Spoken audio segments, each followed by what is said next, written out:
Pernah seorang laki-laki memandang seorang perempuan yang tidak halal baginya. Maka seorang di antara orang soleh memelototinya, lalu berkata kepadanya, "Demi Allah, engkau akan merasakan pahitnya atau akibat buruknya sekalipun setelah beberapa waktu." Maka ternyata orang itu lupa hafalan Al-Qur'annya setelah waktu yang panjang. Ini sekedar sharing beliau ya. Jadi dulu itu ada orang yang memandang perempuan yang tidak boleh dipandang, memandang yang haram. Lalu ada orang soleh nasihati, "Demi Allah, kamu akan mendapatkan akibatnya walaupun tidak sekarang. Kamu pasti kena hukumannya walaupun tidak kontan sekarang." Ternyata benar, setelah sekian lama orang itu akhirnya lupa hafalan Al-Qur'annya. Semula dia hafal Al-Qur'an, akhirnya dia lupa hafalan Al-Qur'an gara-gara pandangan tidak dijaga. Kemudian di situ dibawakan syair, "Kullul hawadithi mabadaha minan nadar wa mu'dhamun nari min mustasgharis syarar kam nadratan fatakat fi qalbi sahibiha fatkas sihami bila qausin wala watar." Setiap peristiwa bermula dari pandangan, dan mayoritas kobaran api berasal dari percikan api kecil yang diremehkan.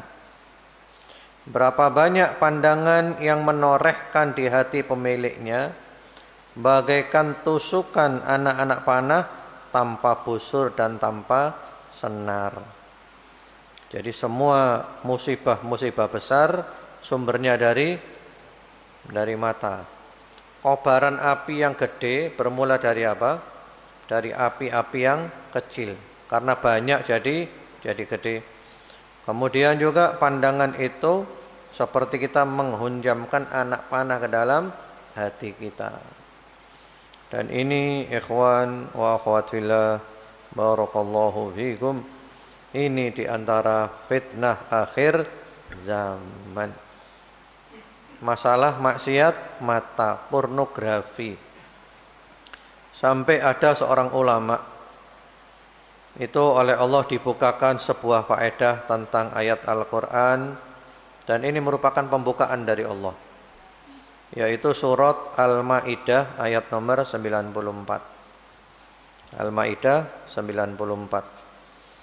"Ya ayyuhalladzina amanu la yabluwannakumullahu bisyai'im minas saydi tanaluhu aydikum wa rimahukum liya'lamallahu man yakhafuhu bil ghaib."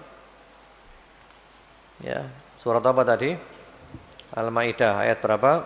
94. "Hai orang-orang yang beriman, sungguh pasti kamu benar-benar akan diuji oleh Allah dengan sesuatu daripada binatang buruan yang bisa kamu ambil dengan tanganmu langsung, atau juga dengan tombakmu, untuk Allah mengetahui siapa yang takut kepada Allah ketika tidak dilihat oleh orang." Jadi ayat ini berhubungan dengan orang yang sedang ihram. Orang kalau ihram haji atau umroh itu kan tidak boleh berburu kan. Di antara larangan haji dan ihram ya, ihram haji atau umroh itu kan tidak boleh berburu. Subhanallah, mereka oleh Allah diuji dengan ujian yang dahsyat. Ketika dalam kondisi ihram, binatang buruan malah datang berseliweran di sekeliling mereka. Ditangkap pakai tangan aja bisa. Ya. Sehingga apa? Allah menguji kamu. Siapa yang takut kepada Allah ketika tidak ada orang yang tahu? Artinya bisa saja kan, saya ambil itu, lalu saya bilang saya beli di pasar. Padahal saya apa? Ngambil binatang buruan. Nah, ini zaman dulu. Lalu ada seorang ulama yang mengatakan faidah taksyairu lahal abdan, faidah yang membuat badan ini merinding, yang membuat bulu kuduk berdiri, yaitu ayat ini sekarang benar-benar terjadi dengan adanya HP ini. Kalau zaman dulu maksiat mata itu sulit, mau lihat yang porno-porno itu sulit zaman dulu, sekarang sudah ada di depan mata. Di antara hikmahnya adalah liya'lamallahu may yakhafuhu bil ghaib. Allah hendak menguji kamu, siapa di antara kamu yang takut kepada Allah ketika tidak ada orang, ketika sendirian. Ya, ujian. Karena itu yang paling berat ini adalah anak-anak zaman sekarang. Anak-anak zaman sekarang ini benar-benar hidup di zaman yang sulit. Ya, kadang kalau membayangkan anak zaman sekarang ini, ya Allah, kasihan anak-anak sekarang ini. Mereka hidup di zaman yang penuh dengan fitnah. Yang mana orang kalau sudah lihat porno, sampai orang yang berhubungan, kelihatan auratnya, apalagi sampai aurat yang mughalladhah. Itu sudah diteliti oleh seorang peneliti, ya. Katanya kalau orang lihat porno kayak gitu itu otaknya rusak. Bahkan rusaknya otak melebihi rusaknya otak ketika ditabrak truk. Orang kalau ditabrak truk itu kan gegar otaknya rusak kan. Lah lihat porno itu otaknya lebih rusak lagi. Allahu Akbar. Kemudian nanti ada kecanduan lebih daripada morfin, lebih daripada narkoba. Sehingga kesulitan untuk keluar. Bagaimana jalan keluar? Sehingga banyak di YouTube itu yang nyari jalan keluar. Bagaimana saya bisa keluar dari nonton hal-hal yang porno ini. Jadi memang bencana-bencana itu semuanya bermula dari pandangan. Al-Imam Ibnul Qayyim rahimahullahu ta'ala membahas masalah ini panjang lebar di dalam kitabnya Ad-Da wad-Dawa. Ya, beliau kalau istilahnya Ibnul Qayyim itu al-lahadat, tsummal khotorat, tsummal lafadzat, tsummal khutuwat. Kalau mau diringkas jadi 4. Pertama al-lahadat, pandangan. Lalu kemudian al-khotorat, timbul lintasan-lintasan dalam pikiran. Kemudian al-lafadzat, muncul dalam ucapan. Kemudian al-khutuwat, melangkah menuju perbuatan. Semua bermula dari apa? Dari mandang. Dan kalau kita bicara mandang di sini bukan hanya mandang porno, termasuk mandang materi duniawi, yang mana kalau kita mandang itu akan ngerusak hati kita. Ya, kadang kan kita lihat ya kemewahan-kemewahan, akhirnya apa? Seperti anak-anak lihat artis-artis yang flexing namanya ya, yang pamer kemewahan, pamer kekayaan, kan gitu kan. Itu gara-gara lihat akhirnya apa? Ingin jadi seperti itu, tapi inginnya secara instan. Akhirnya jualan narkoba, akhirnya jual diri demi untuk dapatkan itu. Gara-gara apa? Gara-gara mata. Wis mata ini dahsyat luar biasa. Kemudian dari mata timbul apa? Nah, lintasan-lintasan dalam pikiran. Itu beliau bicara luar biasa tentang mengatasi lintasan dalam pikiran. Antum kalau pandai mengelola lintasan-lintasan pikiran, antum sukses dunia akhirat. Kemudian kalau lintasan dibiarkan, maka jadi ucapan. Ucapan ini adalah penerjemah hati. Sya'a am aba. Orang itu apa omongannya, itulah isi hatinya. Karena omongan ini adalah penerjemah dari isi hati. Diakui atau tidak diakui, suka atau tidak suka, ini omongan adalah cermin daripada hati. Yang ada di hati keluar melalui omongan. Kemudian setelah itu menuju langkah. Langkah berbuatlah maksiat. Karena itu kata beliau, lebih baik jaga mata daripada kita melepas mata, akhirnya kita tidak kuat menahan daripada dampaknya.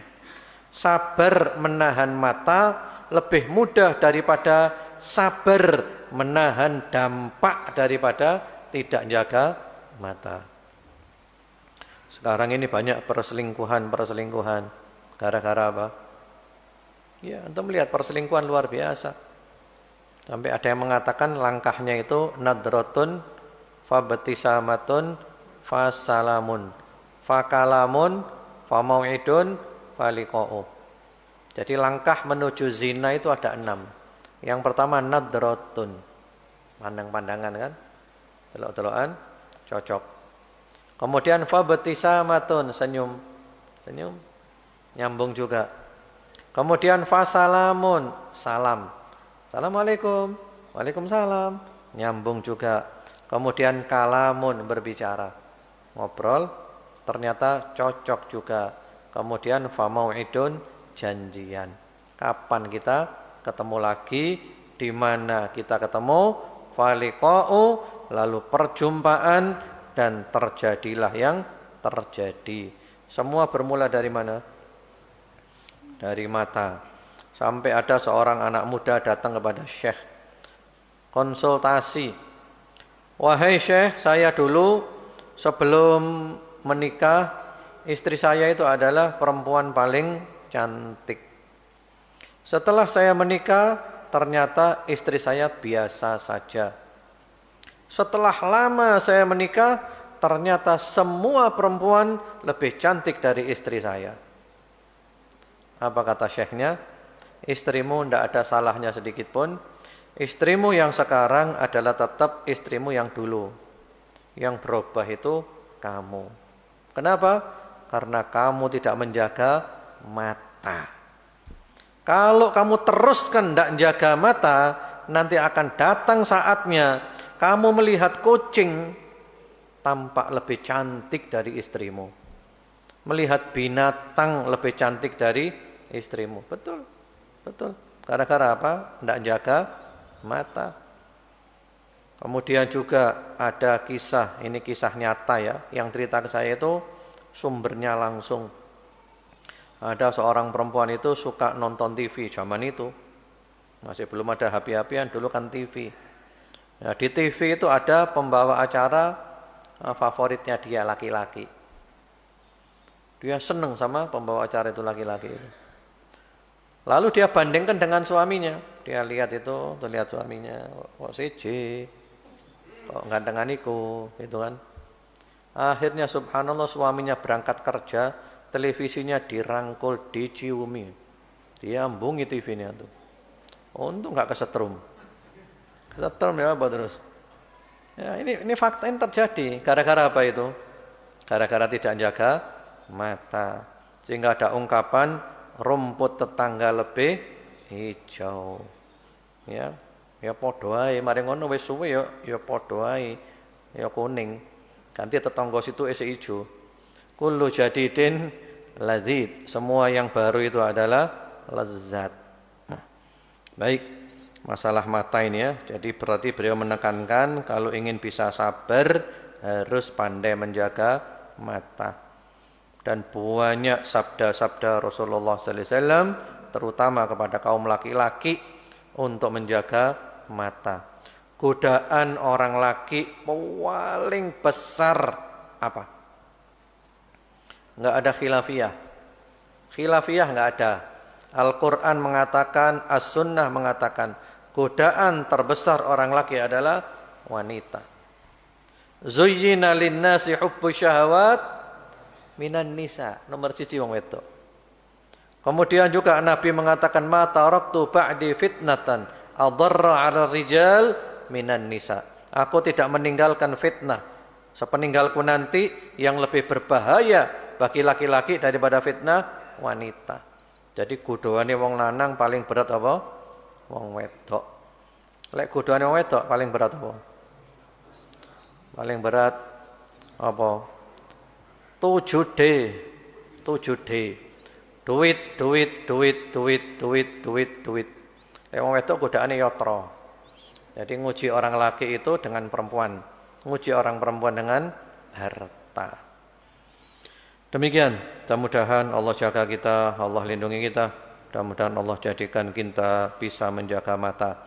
Tanpa pertolongan Allah kita tidak bisa, kita tidak mampu. Kita terus selalu doa, Allahumma a'inni ala ghaddil basar. Ya Allah, bantulah hamba, tolonglah hamba untuk bisa menjaga pandangan mata. Sampai-sampai kata para ulama, orang itu kalau maksiat mata, yaitu nonton pornografi, takut apa enggak? Takut apa enggak? Kan sembunyi kan? Sembunyi apa enggak? Sembunyi, takut kan? Nah, ketika pintunya itu bunyi krek, gimana rasanya? Rasanya gimana? Drodok kan? Lah, drodokmu karena bunyinya pintu krek, wedi ketok wong, iku luwih dosa maneh daripada kamu mandang yang haram. Kenapa kalau itu dosa maneh? Karena kamu ndak takut sama Allah. Gusti Allah iku ndelok kon.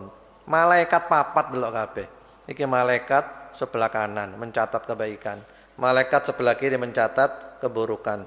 Malaikat depan dan belakang hafadho. Papat malaikat gak wedi. Gusti Allah ndelok gak wedi. Iki lawange muni krek titik tak wis drodok. Itu lebih dosa lagi kamu. Ya subhanallah.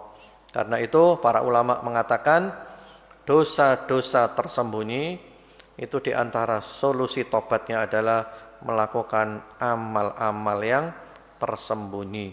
Itu solusi ya. Itu juga ada nasihat dari Ibnul Qayyim rahimahullahu taala, nasihatnya wapi ya. Di antaranya kata beliau itu dzunubul khalawat sababun lil intikasat. Dosa-dosa yang dilakukan secara sembunyi-sembunyi itu menjadi penyebab orang itu berbelok arah, tidak lagi bisa istiqomah. Wa ibadatul khalawat sababun litsabat. Ibadah yang dilakukan sembunyi-sembunyi itu adalah sebab yang menjadikan orang bisa istiqomah.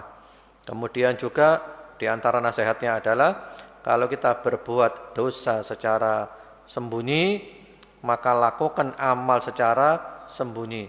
Mudah-mudahan amal sembunyi ini bisa melebur dosa yang sembunyi.